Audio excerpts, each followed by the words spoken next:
everybody, welcome back to a Binding of Isaac Afterbirth Plus tutorial video. As many of you know, Afterbirth Plus added in a debugging console, basically a command prompt for those that know it by that name, into the game.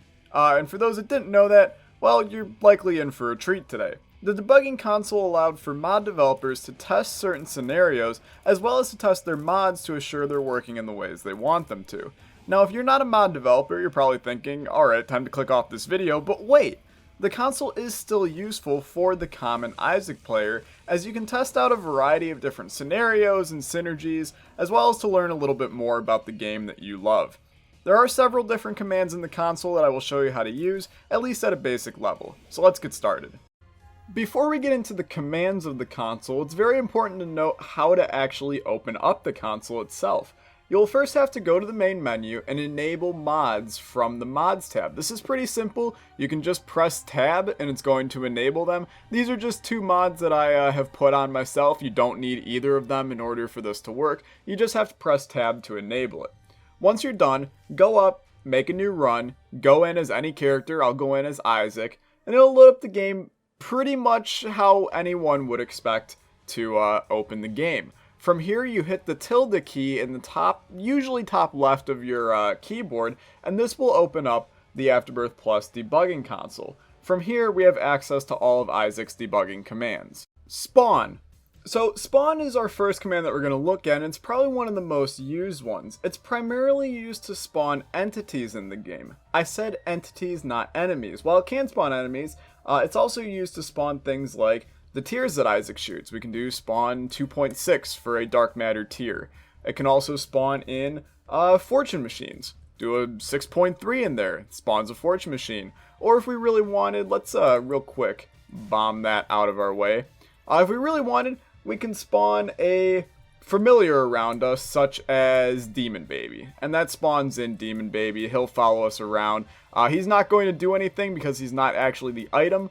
He's just the entity Demon Baby used for spawn. So the spawn menu can also teach us about some hidden things in the game that some of you probably know about by now because they've been around.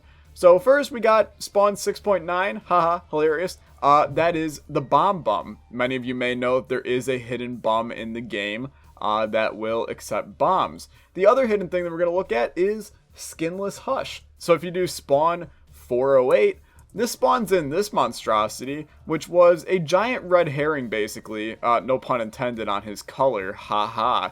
But a big red herring for any data miners back in the... Oh, hey, Demon Baby works now. Back in the beginning of Afterbirth Plus, or beginning of Afterbirth, because people thought that it was going to be the next area of the game, and Edmund put it in basically just to lure people away from going through the code, which is pretty cool. So, while we have Skinless Hush, you can also spawn in normal enemies, but I'm going to show you real quick how to spawn in champion enemies. So how this command basically works, I'm going to type it in right now. You could do something like type, and then variant, and then subtype, and then what champion you want. So this isn't going to be typed out like this, you're going to see shortly. Just how this works in number form. So if we wanted a blue gaper, we can do 10.1.0.4, and then this will spawn in our blue gaper. We all know him, we all love him. He's going to do that just like that. So spawn is pretty useful. The other thing that I found is very, very good with it is the ability to spawn in item pedestals. You can do 5.100. Whatever ID of the item you want. So for instance, if we wanted Polyphemus, its ID is 169. We can do 5.100.169 and it'll spawn Polyphemus for us on a pedestal. Now there are better ways to give items, and we will go over that very soon. The go-to command. The go-to command is basically used to go to a room on this floor. There are two parameters for the command, S and D, as you can see right here. And S is used for special rooms on the floor. You could think S special, such as the item room, shop, boss room, etc. While D is used for common everyday rooms you pass through on the floor, so any room that has enemies usually. So basically how this works is if you wanted to say go to the shop, you can do S dot and then shop, hit enter, and that will bring you there. We can do s.treasure for our item room. Let's just go there real quick so you can see. We get Conehead, what a time to be alive. But you will see some interesting things if you look through the go to s dot things. You have all of the different rooms that can happen here, and you're probably thinking, man, item dungeon, baron, black market, man, what are some of these things? So if we wanted to go to the item dungeon, for example, we can go right down there and look at that. We're in the item dungeon, which is actually a crawl space. Very unique. Now you're going to learn some things about the game if you spawn in or go to another place. So if we try and go to s.blackmarket, it's going to tell us there was an error changing the room. That's because every floor has one crawl space generated on it. And this floor happened to have a crawl space generated with an item dungeon, thus it couldn't have one generated with a black market. It's kind of an interesting game mechanic, figured I'd show you guys that. Stage. Now you were probably wondering if you could go to different floors of the game, since you could go to any different room on a floor. You're in luck. Using the stage command, you can set your stage on any level of the game from basement 1 to the void. The syntax is pretty simple. You just do stage and then whatever number/number letter combo you want. There's really no tricks to this one. You can go to the blue womb, which is pretty cool. Let's go to stage 9. And I can see how this could be useful for practicing your hush fight. Pretty neat. Grid spawn. Grid spawn is used to spawn some stationary things into the game that can't be spawned by the spawn command. It's a very basic definition, but I feel as if it does do it some justice. Using grid spawn, you can spawn objects like pits in the ground. We can do grid spawn 3000, and then it'll spawn. There's the pit. It was hiding. It's up here. There's a pit in the ground. We can also do, say, grid spawn 1930. That's going to put in some spikes down here. Grid spawn, let's do 9100, staircase. That's a crawl space. There you go. Pretty unique. To my knowledge, you can't control where in the room the objects are placed, which is a bit of a shame, but this is only the console. There are other mod tools to allow you to do some advanced placement of room-related stuff, which we are thankful for. Debug. Debug is a very valuable command for mod makers, but it also allows for a ton of fun for curious players like you and I. There are numerous cheats, I guess is the best way of putting it, that can be used from the debug command, such as these. So for instance, we can do debug 3 and debug 4, and this will now give us infinite HP, as well as some very high damage. So we can come over here, this guy will hit us, but we will never lose any HP from this, which, you know, basically makes us indestructible. But if we just shoot one tier at these guys, they're just going to go down relatively easily. We can come up here, just smack these guys with one shot. They're just going to go down. It basically adds plus 40 damage to your tiers without it really affecting the size of them. And it doesn't even really show on the left that you get that damage up, just because this is just a debug. There are some other useful ones. Debug 7 will show damage values when you hit things. Debug 8 will give our spacebar item an infinite amount of uses. Debug 9 will give us really high luck. Debug 10 will insta-kill everything in the game. And then Debug 2 will put up this really weird grid on the screen, which is a little bit strange, I'm not going to deny. But you can see it's showing the damage values and it's auto-killing everything. It's just kind of a unique way to see the game, but you can see that demolished that guy relatively quickly. Pretty cool. Okay, these are the two probably most used commands, give item and remove. So give item works just as one would imagine it does. You can do give item C1 and it'll give you sad onion, because that is the ID for sad onion. You can also do give item and then say the inner eye. This will give us the inner eye. Shocker. I'm surprised that worked like that. So you can kind of see that you can do by the item name, or you can go by the item ID, which is relatively useful if you don't know the ID off the top of your dome piece. Now, you can also spawn in trinkets with this, so say we wanted to give ourselves Curved Horn. We can do T35, that'll spawn in Curved Horn. You can see that we're actually getting the effects on the left from giving ourselves these items, and also getting them to appear in the HUD on the right, which is pretty useful. Now, I do recommend that you be slightly careful, because say we wanted to give ourselves Polyphemus. If we just type give item poly, and then hit go, it gave us a pill. Why the hell would it give us a pill? It gave us bad gas. Why in the world would it do that? Well, if we look here and go to give item poly, there's 2 items in the game that start with poly. Polyphemus and Polydactyl. So if you really wanted Polyphemus, you should specify, maybe do this. That's also just going to give you a pill. Make sure you do the full name. Make sure you do the ID. One or the other. Don't try to skip through and just, one up. It's just going to give us, well, it gave us one up that time. So sometimes it works, sometimes it doesn't. You should be careful. Get in the habit of just, picking one thing, the name or the ID, and rolling with it. The remove command, pretty simple. You just do remove and then whatever you want to remove. So say, that one up, screw it. Let's get rid of it. We no longer have the one up, but we still have our other stuff we can do. Remove C1. There goes Sad Onion. Now we just got inner eye. And say we wanted to even remove T35. Curved Horn now leaves as well. And now we're just stuck with inner eye, which is not a bad thing. But I would rather have that other stuff back if I was going to continue this run.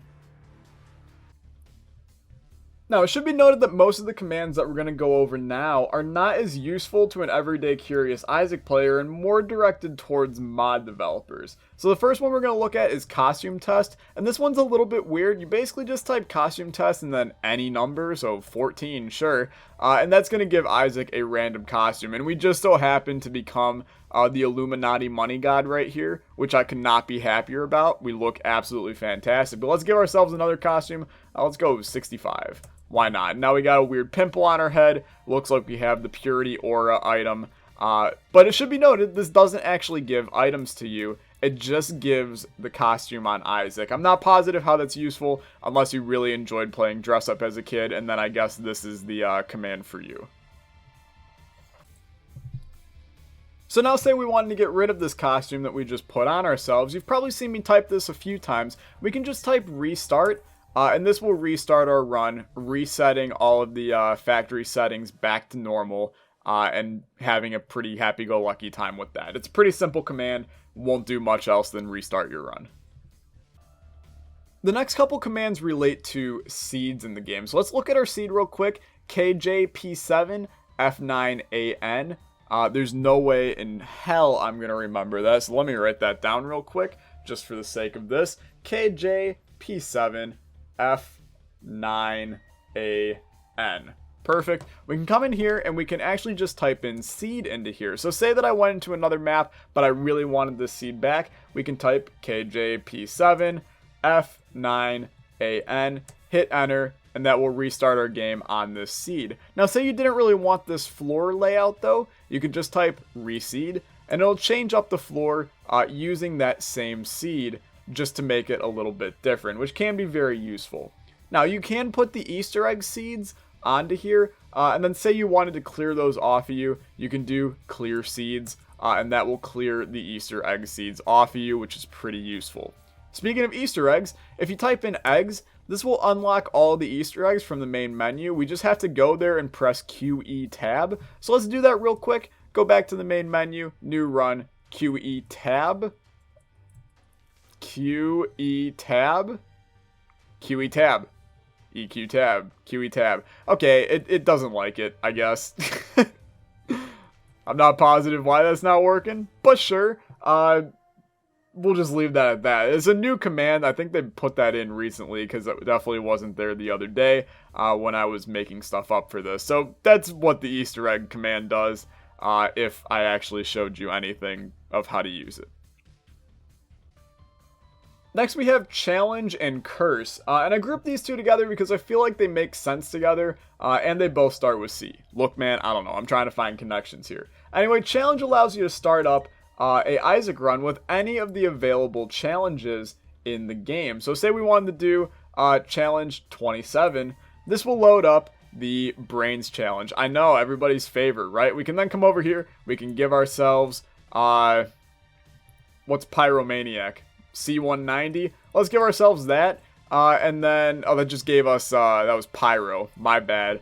That's actually still very useful. But you can basically make this challenge so that it's now actually possible, since the Brains Challenge sucked to complete. It was the last challenge that I had to get done, and that's mighty unfortunate. But, I guess this could be used to see how the challenges are made, or if you just want to practice them. It doesn't seem super useful, but I'm sure somebody would love to know how to play challenges without going into the challenge mode.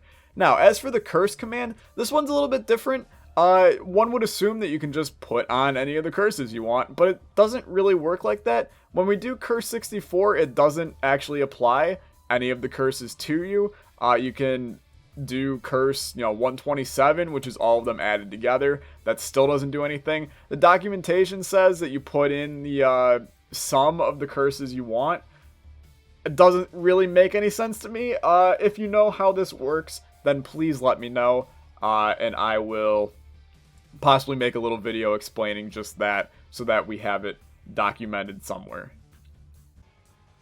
Now, say we wanted to get back to a normal run, we can just type challenge 0, and this will bring us back to a normal Isaac run, where we can now test our next couple commands. So these 3 commands aren't necessarily super useful to an everyday player, but they can create some interesting scenarios. So let's start with the most complicated one. This is combo, and how combo works is you can basically take items from a certain item pool and then give yourself a random number of items from that pool. So say we wanted, random stuff from the shop pool. We can do 1 dot and then the number of items we want. So let's do 5, okay?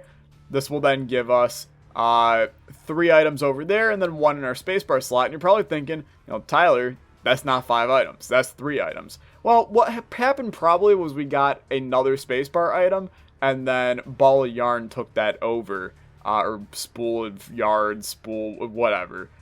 It took that over, so our other item was in there. So that can happen. Not that that's a huge problem. It's something that can happen. We can do like Deal with the Devil 15 and then become the most powerful human being in the world with basically every Deal with the Devil item out there. Pretty useful. We got Guppy's head. We're probably pretty close to Guppy himself / herself here. So combo's pretty cool. You can just create some nice combinations. Next, we're going to look at repeat.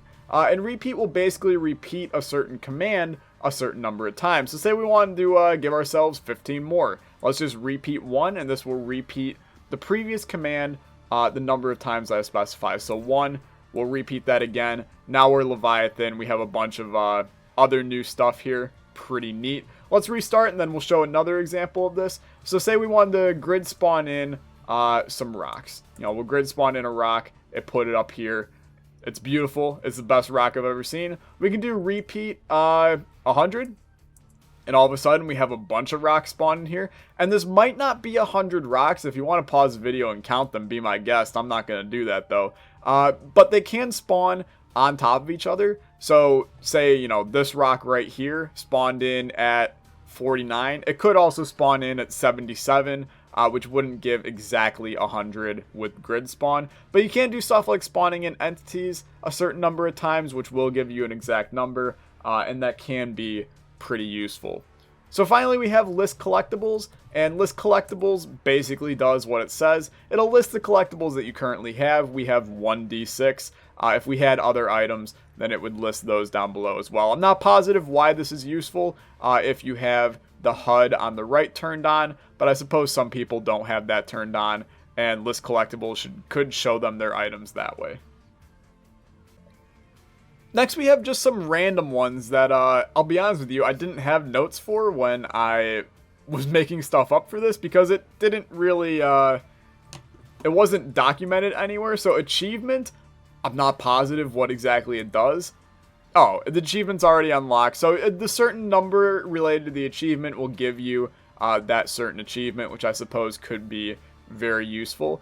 Time will just give you the time of the run, so 1.06. If we come out, let some time pass, and then come back in, we can type time. 276, so it goes up a little bit. Pretty cool. Play SFX. This will play sound effects, so if we do like 10, couldn't hear anything. If we try 4, I know this is flies. So there's some flies. Not positive why that's useful from this menu, but sure, that works. Cutscene, we can do a certain cutscene. So say we wanted to see the epilogue. We can do cutscene 3, and there it is. What a time to be alive. Now it's going to actually run in the background. I'll be right back. Okay, thank God that's gone. But yeah, these commands are just kind of weird ones that come in. Reload shaders, I assume if you have any shader packs actually put in, will reload your shaders, I guess. Not really positive. Don't have a ton of experience with that one. And then finally we have 3 pretty useless ones that I don't think do anything. Macro for sure does not do anything. It's documented that it does nothing. And then there is no documentation on prof or prof stop. If you know what these are, then please let me know, and I will add them in a new video, and that would be very nice. Finally, the last 4 commands aren't necessarily useful to you at all unless you're a mod developer, but I'll attempt to explain them regardless. We have copy, which will basically copy a certain number of commands that you have here. So if we were to do copy 3 and then hit enter, my clipboard on my own computer will have reload shaders 1, macro, and restart copied to it. We can then paste that into a notepad or a Word document or something, and we can see those commands. I guess it's useful if you make a very long command, such as our spawn blue gaper thing that we made, and we want to keep that somewhere. We can document that using the copy command, or you can just be a normal human and write it without copying it from the game, but whatever. I'm not going to be the one to tell you how to live your life. We also then have the Lua commands. That's what I'm going to call them. Lua run takes a path as its parameter, and that's basically a path to a Lua file. It will run it immediately. Those that don't know modding or coding or anything, don't worry about this section. There's not much you're going to be able to do with that. Lua mem will show you how much memory Lua's using right now. Also useful for testing with mods. And then Lua mod will take a mod as its parameter, and that will run the mod that you specify here. It's very useful for testing a mod if you are a mod developer. So that's going to do it for this video. If you enjoyed, leave a like, leave a comment, subscribe. The console is very fun to play around with and do some cool stuff with, and I'll probably be using it in some future videos to do some top 10s and stuff like that, as it can be pretty useful. Hopefully you learned something. If you did, be sure to smack that like button, and I will see you guys in the next video. Goodbye!